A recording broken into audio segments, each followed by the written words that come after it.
It's another day in the shed and we're back building my dad's dream four-wheel drive. A full BMW N57 conversion into his 3-litre Nissan GU Patrol.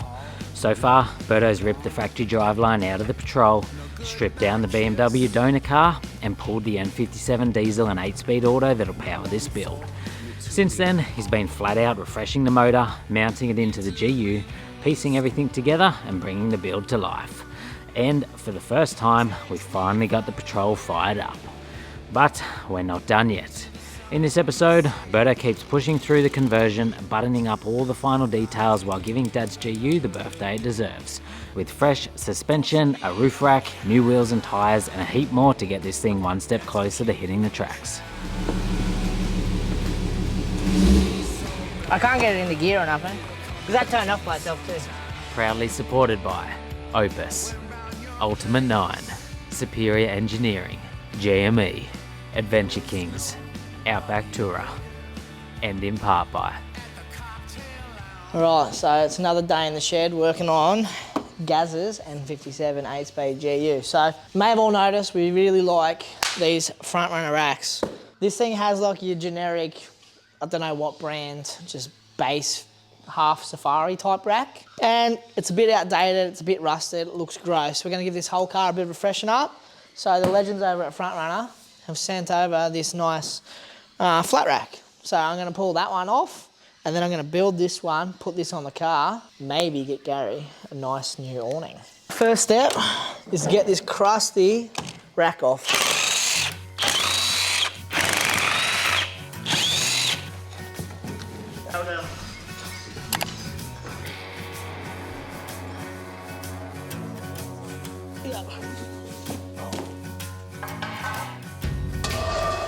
Oh yeah. Let's get a roof rack built.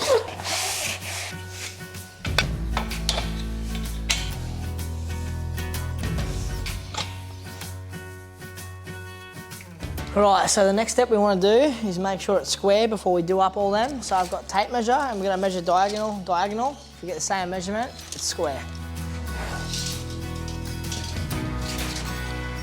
Well, she's good.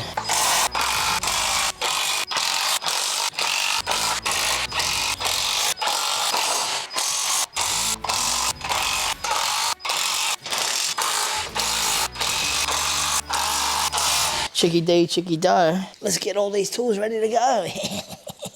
So next up, wind deflector, boom. And these things go a little something like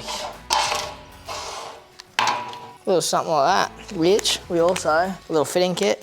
The secret with these is center him up. So we go here to here. Wind deflector's on. Next step is getting some legs loosely mocked up on this. Boom. I'm just gonna leave this like this. Next up on this roof rack install, you may have all noticed on my car, I've got really good camp lights. They're from Steady. So the legends over at Steady have sent over a couple more. For Gary, I've said, hey, they're really good. Please, can we get some for Gazza? These are the micro touch ones with the little buttons. So I've got that for him. And they actually do some really nice roof rack light brackets. So these mount straight to them and then a big flat bit that can bolt straight to your rack to make installation easy. So let's hook into it. Beautiful, nice powder coated bracket with lots of slot options to get it centered closer or away from where you need it to be.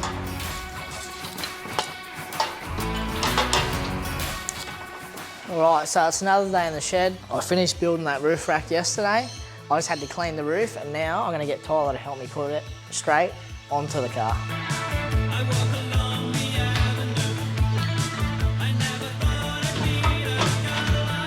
Now that we got it on there, next step is I've got to get it squared, but I also want to put the finishing corner pieces on. What a catch. Now that I've got the roof rack on, the next job I wanted to do was power steering and the trans cooler, but I'm still waiting for special transmission oil and a couple of fittings. I ordered a whole bunch, but I'm short a couple. So I think what I'm going to do is we have new rims and tyres and I'm switching out the shocks. I might just get that done. It'll give me time for the rest of the fittings to come in.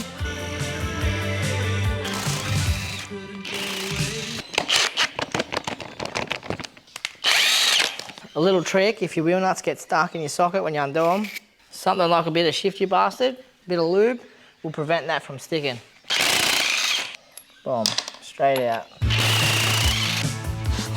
So while this is off, I'm gonna give it a little clean, get the dirt off, and then I might even hit it with just some black paint. Give it a little freshen up. Now we'll move on to another one.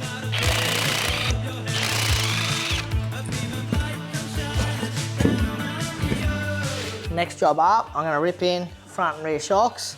These are actually left and right. I'm pretty sure they're valved to suit the actual Patrol for each corner what they normally weigh. So it's gonna be a lot closer than just your random shock that you can buy off any other parts people. But these are the 2.5 three-way adjustable. So they've got low speed control, high speed control, and rebounds. And they're also a 2.5, so they hold more oil, which means they got more capacity on the corrugated roads, and they're not gonna get heat fade, especially with a heavier vehicle, that when the suspension's really working a lot harder. These are a really nice piece of kit. Everything's nice billet. These have like heat sink fins to help with cooling. All right, so we're gonna take these ones out. I'll start off with unmounting the resis, and then I'll probably undo the top of the shock, bottom of the shock. And I'm pretty sure with these two, I'll have to undo the tower to get them through. Just boom, boom, boom. So I think what's currently happened is the radius arms aren't letting it go down far enough.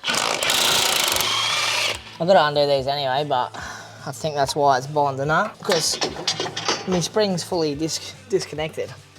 And I still can't get it down. Bloody hell. These are real hard to get out by yourself, let me tell you that. All right, since we are running a 2.5-inch shock, this hole actually needs to be made a little bit bigger. So I've got the die grinder. I'm gonna take some out of the inside, some out of the outside. And that's because when the Panhard, the suspension goes up and down, the Panhard pushes the diff side to side, and the body is actually bigger. So I need to make this slightly bigger. So I'll show you how to get that.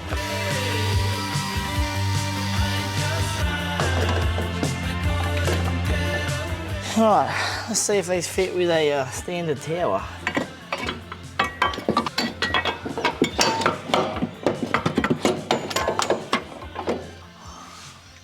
Alright, so I've obviously already got this apart. I need to get the tower to go with the 2.5s. It was just a simple overthought. I didn't account for that. So I've ordered some, they're coming, got them express, they'll be here ASAP. I can probably still put the rears in. I don't think I have to trim or anything special for the rears, they'll just fit. So I'm gonna do the rears, and then I'm gonna move on and leave the front until I get the parts, and I'm gonna start doing the transcore. So I'm gonna about half start, but not finish 2 jobs. So watch my sanity go out the window. I'm gonna try my luck with the rear. I reckon the rear will fit, no dramas. It's not as finicky as the front. Undo the bottom nut, undo the top nut, undo the resi. Bigger new hose clamps for the new bigger resi. They're physically bigger than the old ones.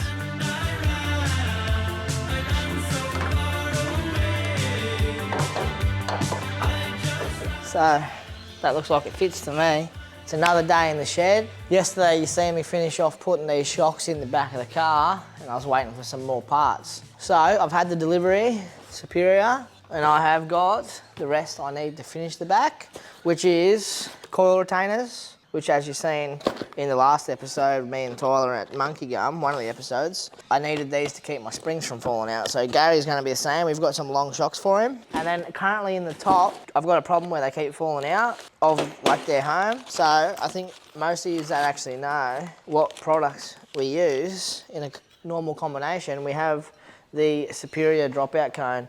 So this helps the spring seat back into its home, otherwise it comes over here and it's like half falling out. We don't want that, so good little combo for the back. Help keep your springs from actually fully falling out and keeping them correctly seated. It's really hard to get a shot in there with the main camera, so I want to show you what they do where they are. So, boom, coil tower brace. So when you flex and the coil drops down, as long as it doesn't drop below here, it'll just catch on this and then seat all the way up. Where before, I'll give you a look at this side. Before, on this side you can see it's just flopping around, it can fall out. And then all these divots and marks are where the spring's fallen out and then fell over here. And in turn, it's actually crushed this ARB airline, which I now have to replace. That's why you really need to make sure these things are set up properly, otherwise you're going to have dramas like that. Next job, coil retainers.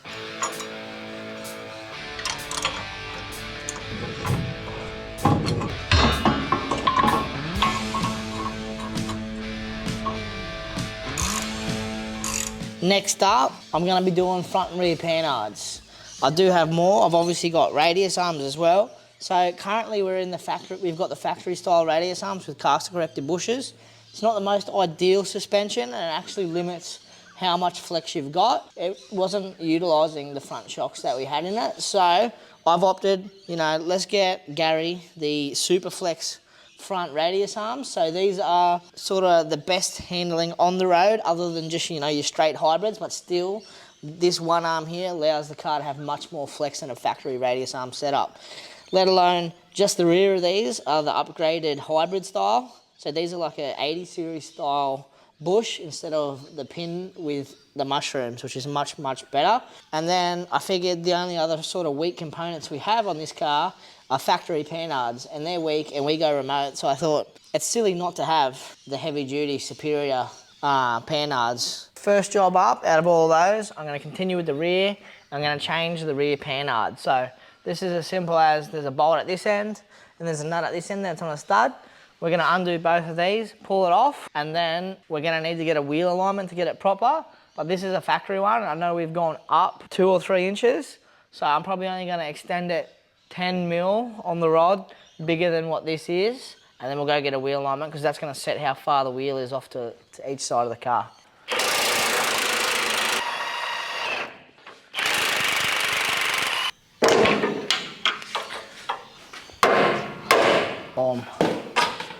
So the easiest way to get this done is normally on the ground, but it's too hard to film on the ground. So line these up about bang on and then come down this end, have a look. You want them to be bang on if you're just replacing one, but I want it to be slightly different. So give this a twist, wind this out, get it just longer. I've just done that. Give that one just a little nip. Don't do it up because we need to rotate it to get it where it goes on the car. So let's get this on the car. It has a hump out to avoid the diff and this. So we need to make sure the kick is out, not in, otherwise it'll clash with that.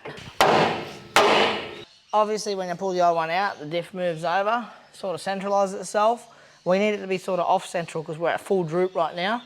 And we want it to push over the centre when we're at ride height. I'll figure out how to get over. I don't have any good ratchet straps. I just manhandled it. Gonna leave it loose so I can tighten them up at ride height, otherwise we may tear the bushes. Next step, I'm gonna get the back done, so I'm just gonna put new rims and tyres and clean this up because this looks shit house. So you see me do the same in the front, bit of black paint.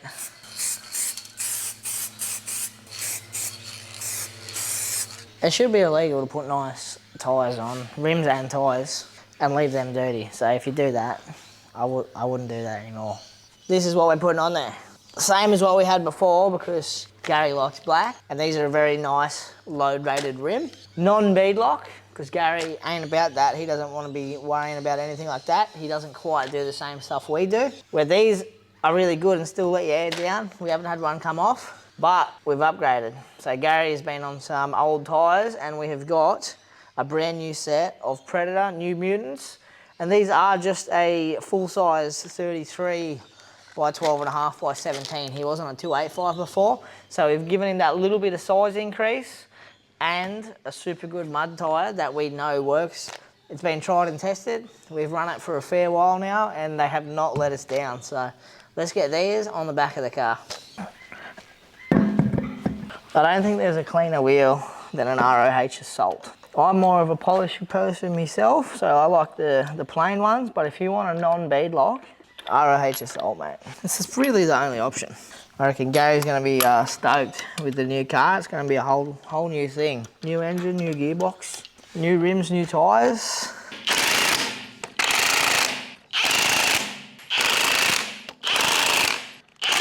We'll get the torque wrench on these once we're back on the ground. Finishing touches. ROH. I'm also putting new wheel nuts on. I always like when I put new rims on, new wheels and tyres to replace the wheel nuts. Look at that, beautiful. Next few jobs I'm gonna knock off. I've just finished off the back of the suspension and I'm waiting for some parts for the front, so I'm gonna move on to something else. So I have the vacuum lines here, and here I have this beautiful vacuum tank from Spent Fabrication, and I've opted to go just like your push-on hose clamp style fittings, and I'm just gonna use black hose. So I've got fuel and emissions hose, perfect for this. It's not gonna suck in on itself. But we need to come from the motor, around this tank, into this tank, and then from here into the hard line from the factory that goes to the booster. So to do that, I'm gonna put this on, hose clamp it, and potentially even use some line separators to sort of keep it nice and tidy. And we're gonna go, boom.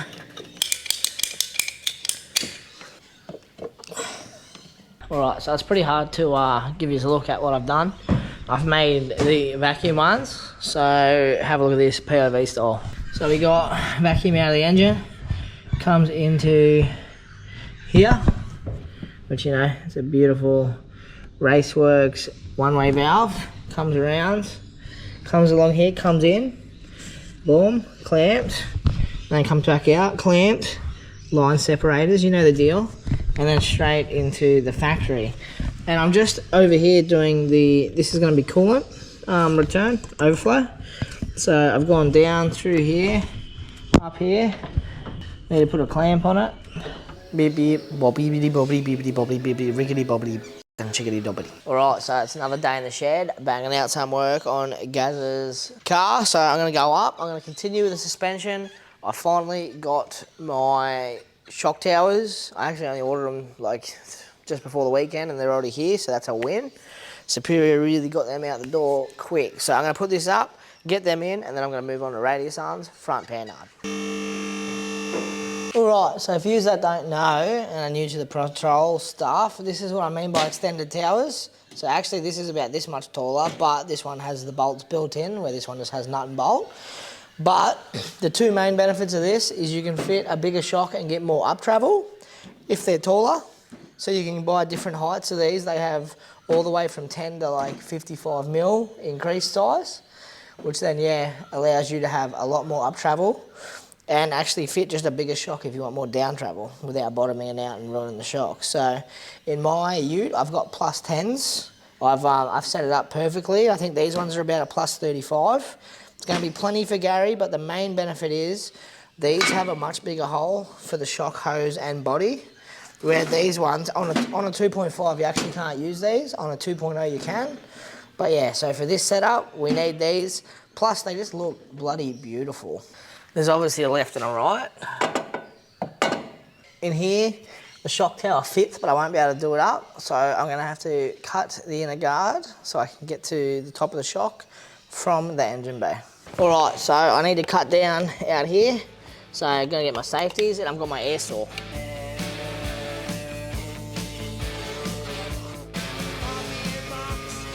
I've just cut out that and just mocked the tower in place. This is what it looks like from the engine bay. So I had to cut this out a fair bit more than I thought, but you know, it makes it nice and easy to get to the top of the shock.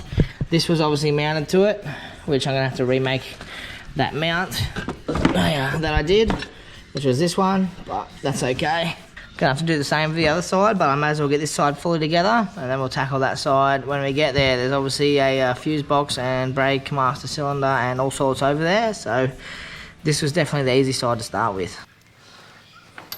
Come here, you fucking little... Oh.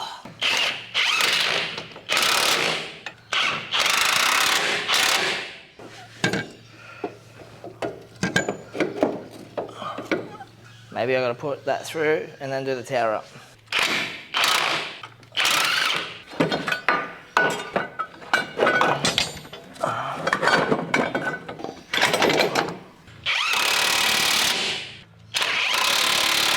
Now that I have this one in the hole, ready to go, I'm gonna come down, I'm gonna put this bit on, and I'm gonna get the top nut and bush on the top of that.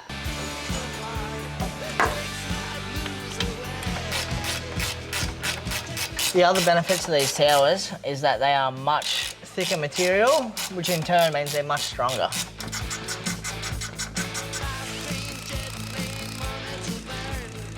I've got the shock and resi all mounted. The resi hose is very important that you put it nowhere it's going to get caught by the wheel. As we've seen in one of the last episodes with Tyler's car, one of them got hooked on, which was a change of flex. So I'm obviously going to have to go and articulate this all up. Once the car's done, make sure that the bumps are set correctly. I know there's a few things I've got to set the bump for on this. One being the crossover pipe for the exhaust goes over and it can get pretty close to the diff. So I want to make sure I don't crush that. And then also body clearance and component clearance. We want to make sure that nothing gets hit or rubbed on. Boom. You got adjustment here and adjustment here. And then also adjustment here. So these are a really, really nice piece of kit. So we're ripping this aside, and then we're going to give this side the same treatment. Cut out the hole at the top, get the shock in and out, put the tower in, all the good stuff.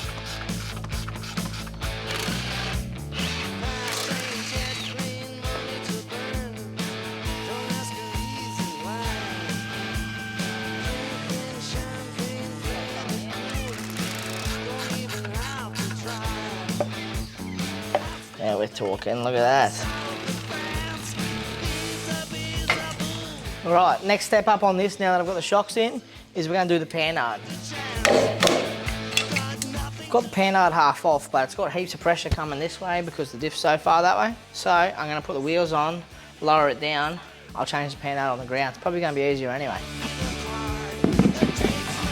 Look at that, Gary. Don't be lifting with your back, be better.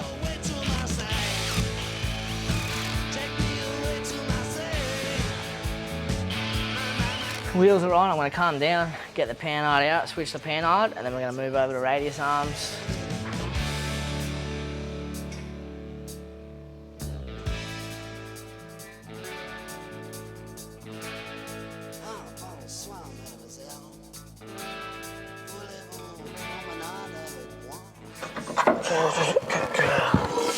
That's one stock Panhard. Boom, light as a feather. We're going to switch it out for this beauty.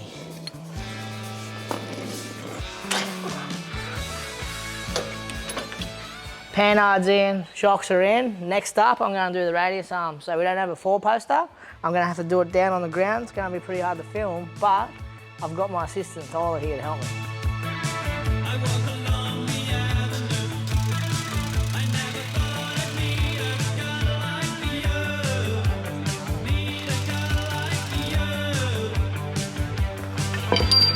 Look at that, mate, one brand new air guitar for you. So now that I've got the passenger side radius arm out, I can't pull both out at the same time because the diff will go, see you later. So I'm going to put the passenger side drop box in, and then I'm going to try and put the arm in, but I know because I've got the factory arm in, I probably won't be able to get both bolts because the cast will be wrong. So I'll have to get it half installed and then move over to start doing the other side. A little bit of anti-seize, mate, so they aren't stuck next time. Next time we go to Cape York and his car decides it's not making it, and then we get back and we give it a birthday again, put something else in here, they'll be good to go. Do an engine conversion after every Cape York trip. That's the plan, you know. If I just build them just good enough that they don't make it, but like I look like a hero for trying, that's living, right?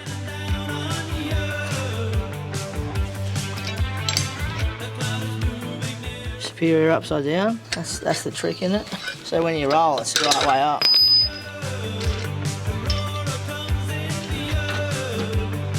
I might need you to like roll the wheel for it or something. That ain't gonna work. Might have to try and undo the other side. So we're on this side because I can't get this one in because the diff's rolled so much because this is just factory radius arms and it's like a 3-inch lift. So these are 3-inch arms. So when these are in, the diff's going to be a lot further rolled back. That's why I can't get that side in. I'm going to try and undo one of these. I might allow it to drop far enough that I can get that side in, or I'm going to try and pull this whole side out and then have the diff not fucking roll out from wherever it is. I might have to like chug a wheel or something.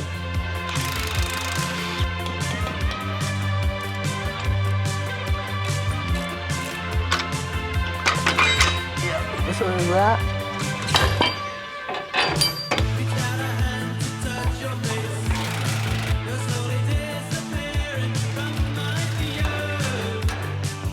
Get going. Okay, stop. Alright, so the drop boxes are fully bolted in, gearbox cross members fully bolted in. These arms are all just loose. I still need to do the Panhard up, do up these, put the tie rod back on, but this is pretty much the suspension done.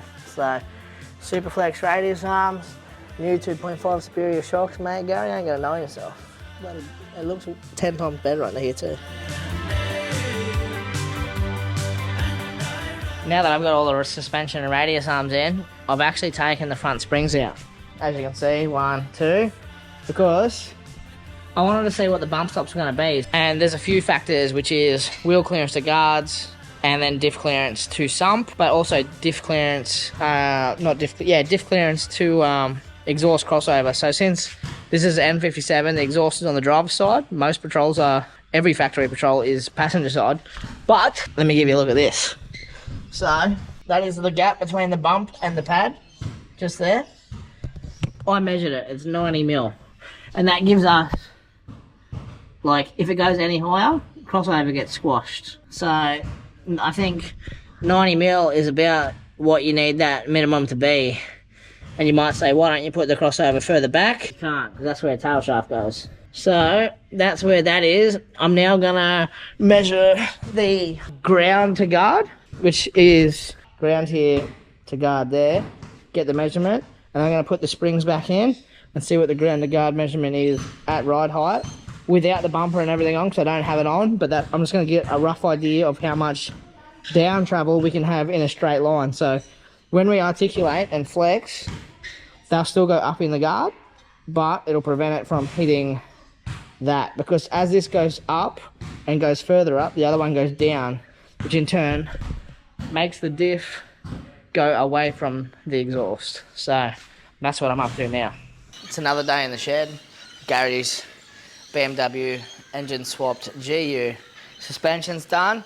Now I'm gonna go up and we're gonna pull the springs out, double check bump stops, but this time, I did it yesterday, I'm gonna put it on jack stands and get all the clearance and give you an actual good look at what's going on.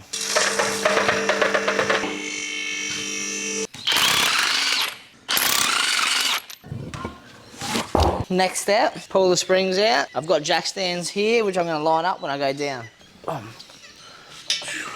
Alright, so as you can see, this is the factory bump stop. It's not broken, so this is the factory set bump height, which sort of is irrelevant as soon as you get any sort of bigger tyres or anything like that. But our concern is, obviously we've trimmed the sump to clear the diff, but we have this down pipe here with the crossover, and it comes really close to this. So I'm going to let it down on those, see how close we can get that to that, and then see how much of this we have left, and also see how far this is off, because when this has 10 mil, ideally the bump spacer is going to be whatever the gap is between here and here. Otherwise, diff goes up, crushes that, pushes it into exhaust, potentially damages the starter motor and sump, but it'll definitely damage that exhaust.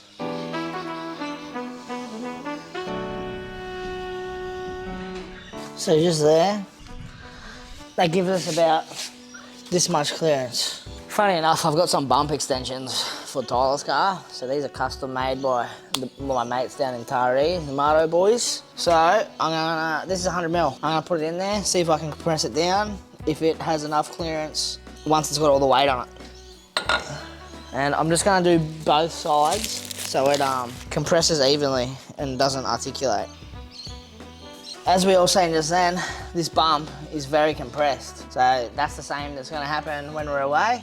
And it does clear with the factory bump, but 100 mil extension. So yeah, I'm just making sure the sump height and everything is good.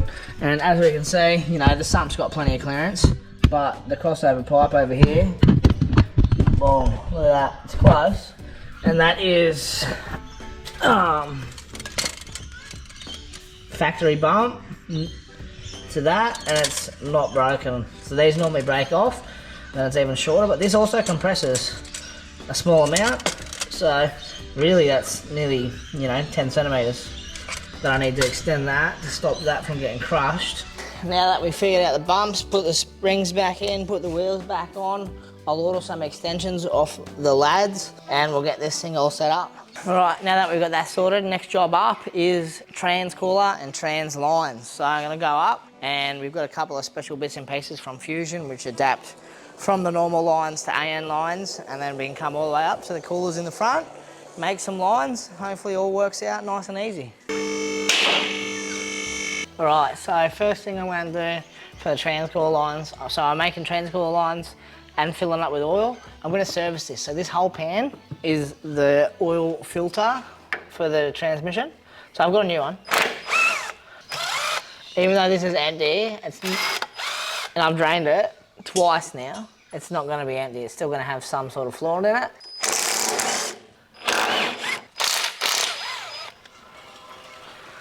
See, still got plenty of oil in it.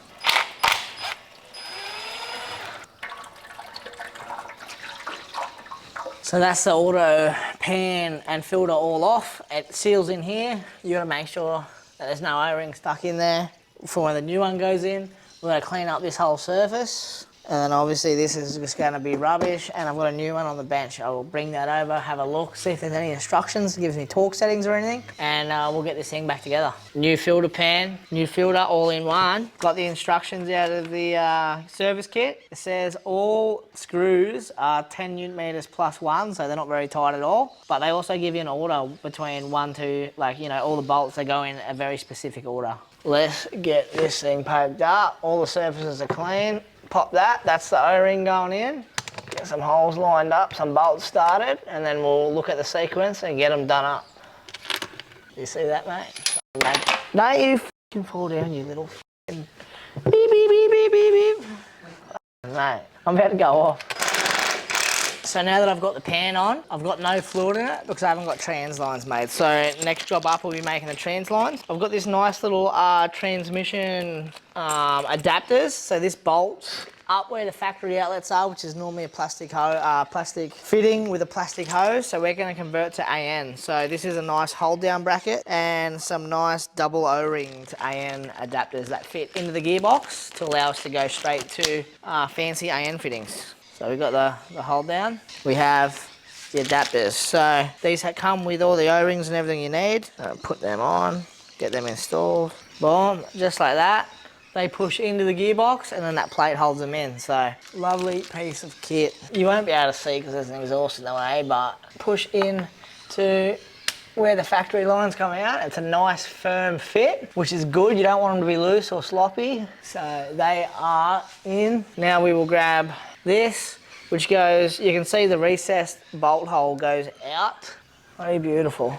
So I've just got those two fittings in. I figured I'd try and give you a look. Pretty hard with how it is. So just here, two fittings and the billet clamp bolted in. They're in there. You can see them. It's a very nice piece of kit. So next step, now that I've got those gearbox to AN adapters all fitted up, I've got a bunch of, this is the PTFE-8 in black braided. Trying to keep everything sort of black and factory-ish looking, even though it's, you know, a nice braided line. It's not in your face silver. I've also got 6 in PTFE, and then I've got a whole bunch of random lines, adapters, billet line separators, all the stuff I need to make it a really nice job. So I'm going to come out of the gearbox. They're going to be straight 90 degrees for both of them. And then I'm going to come up, run it along with all the separators so it's all nice and pretty, up into the cooler. Not just for the trans line, but this is for everything. Vacuum lines, power steering lines, and transmission lines. So that's why I've got so much. So let's rip in, get some of these made up. I'm gonna sort of just put a fitting on this, run it out the length I need where I think I'm gonna run it, cut it, terminate it, fit it to the cooler, and then I'll be able to make the next one. Hopefully 5 meters is enough.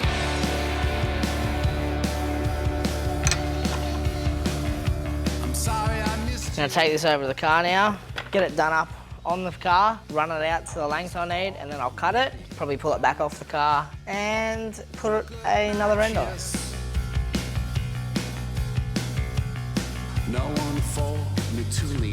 Now that we've got the transmission lines done, it's perfect time to get some oil in the transmission so we can start it and make sure everything works. For this car with the ZF8, we're going to use the Nulon Easy Squeeze, which is a full synthetic, low viscosity, multi-vehicle automatic transmission fluid.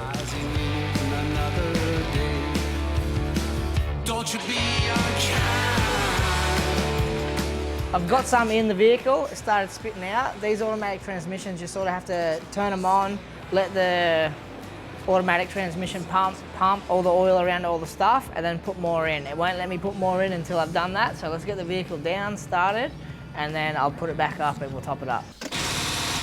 Gone flat. It doesn't sound flat. Maybe it's like a shit connection or something. Imagine if his starter's f***ed. I know, you got that jump box, like a... Yeah, fully flat. What a f***ing pile of shit. Need a battery for Gary. Vehicle won't start. Batteries. So, need a battery. I'll go get one. I don't know, have you heard the rumour that when you put them on flat concrete and they like discharge and they die? Apparently it's a thing, so if it's a thing or not a thing, put it in the comments.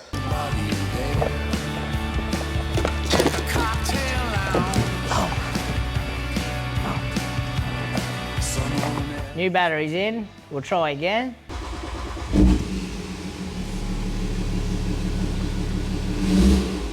I can't get it into gear or nothing.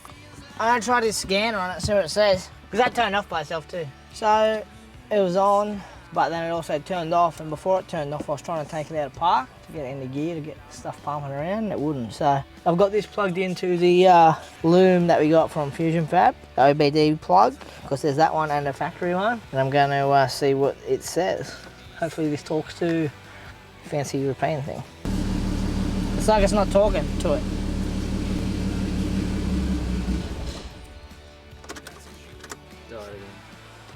Yeah.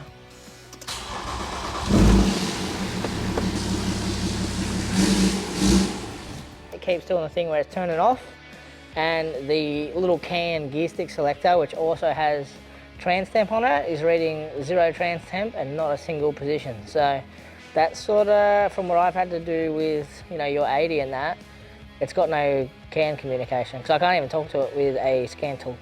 So I don't know whether I've plugged in the power and the earth wrong, which is nearly impossible, or if there's something going on, i.e. the transmission control module or the CAN bus module itself. I don't know. I'll have to talk to the guys that did the learn. So it's another day in the shed.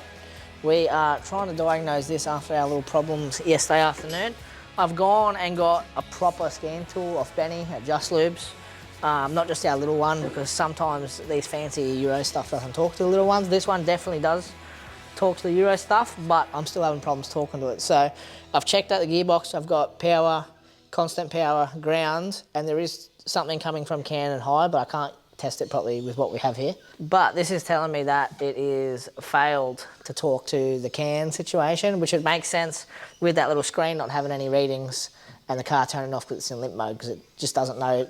Everything's not meshing together and talking like it should. So we need to figure out why, whether it's the can's missing power, or there's a CAN bus modulator thing, which combines the BMW CAN and the Nissan CAN, so it all works. So I need to sort of, next step is check those systems. LED zeros doing nothing, which I don't know what they do. I'll have to call and check. But that's telling me it's at least getting power to it. It's on. Should be working. All right, another day in the shed. So we left off yesterday checking a few things We left off yesterday checking a few things for why it's not running exactly properly. I've diagnosed a few things down, and I think it's something to do with the wiring. So I've sent a few things off to Fusion. I'm waiting to hear back, but in the meantime, I'm going to start making some power steering lines. I've got one black hose with a barb, which I've got to put a little piece of off blubber bird. I've got to put a piece of 10 to 3/8, so I'm going from 1/2 inch to 3/8, just where it goes to the cooler. It's the only coolers I could get, but the reservoir return line on the bottom of the thing, which is fixed, you can't change it, is 1/2 inch. So I've got 1/2 inch, got some 3/8, the 3/8 red. I don't like it, so I'm also gonna put some Car Builders Pro Lume on it. It's not its first intended purpose, but it'll give this a little bit of abrasion resistance, and it'll make it look black and nice. So I'm only doing this one in barb fittings. It's low pressure power steering. It's not high pressure. It's the return cooling side of it.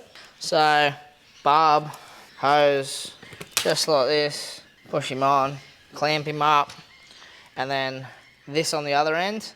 And then this will also just go to the bottom of the tank with a clamp on it. So, we've got this, set this. By the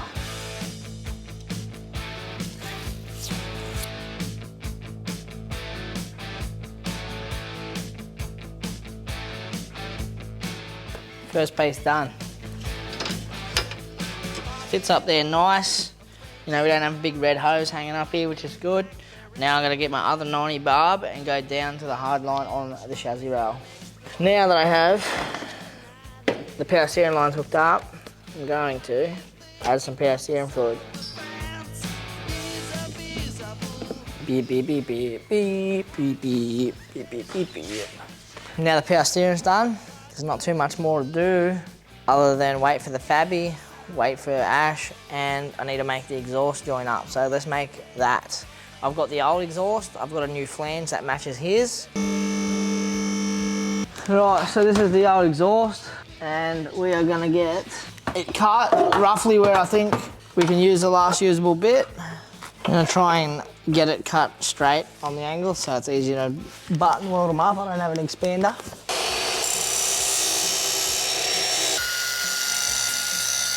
Yeah, this should be the bit I'm gonna use. I'm gonna go bolt it up, see how much longer I need, and then hopefully use this. And if I have to, I'll cut some out of this. Figure it out.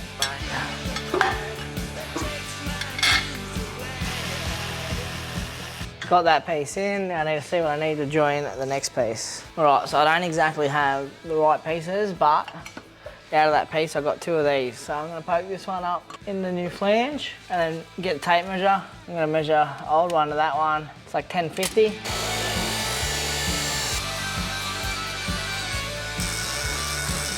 Now all three of those are tacked together. I'm gonna unbolt it, take it to the bench, I'm gonna weld it out, bolt it back in. We're gonna be done.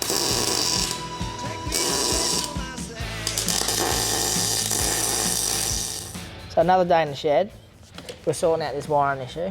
I've been on the phone to the Ash, and I've been on the phone to the dude that makes the looms. And when I was on the phone to him earlier, I tested everything, it tested good. And I was thinking, this is weird, because it didn't test good yesterday. And then I said, look, I'll get off the phone, I'll plug one thing in, I'll test it, and then I'll keep adding stuff and like retesting it, and if it's good, then it's good. I plugged one thing in, tested it, shagged again, mate. So then I thought, all right, common sense, let's unplug the thing I just plugged in, and it'll be fixed. Wrong, still shagged. So I'm thinking, what the actual fucking Jesus. And then I was testing stuff up here, and then I went in there to do it, but I moved this around between this and that. So then he says, all right, unplug that, and then come out to the car, test this one.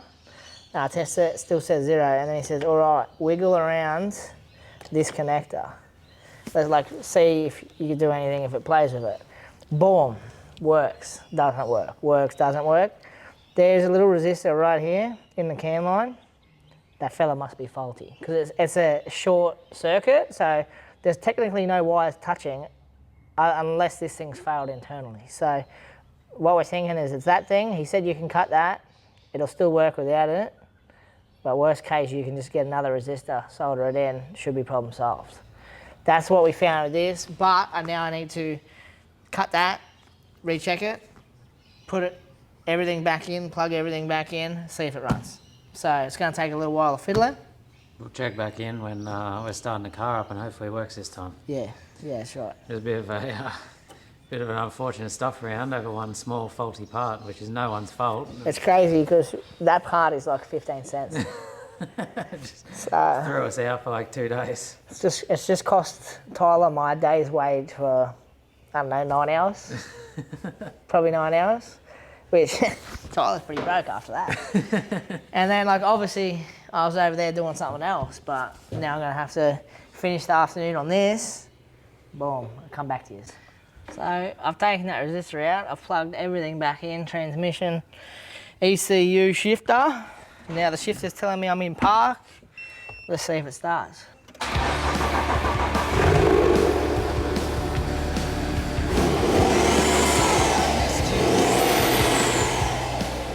Fixed, mate.